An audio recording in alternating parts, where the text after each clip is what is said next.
আর কথাগুলো সবাই একটু কিন্তু লা ইলাহা ইল্লাল্লাহর অর্থ কি? কেউ জানে না এটা। আল্লাহ ছাড়া কোনো মাবুদ নাই, এই অর্থটা 100% ভুল।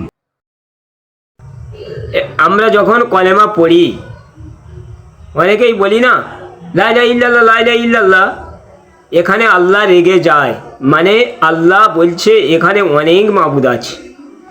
আর আমরা যদি একটু শুদ্ধ করে টেনে পড়ি যে লা ইলাহা ইল্লাল্লাহু মুহাম্মাদুর রাসূলুল্লাহ সাল্লাল্লাহু আলাইহি সাল্লাম, মানে হলো আল্লাহ ছাড়া কোনো মাবুদ নাই।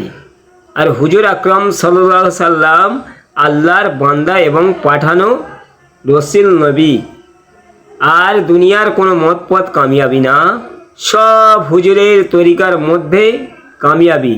আলহামদুলিল্লাহ, আমরা এটাকে শুদ্ধ করে নিয়ে কলেমাগুলো পড়ব। আর ভিডিওটা বেশি বেশি শেয়ার করতে থাকি।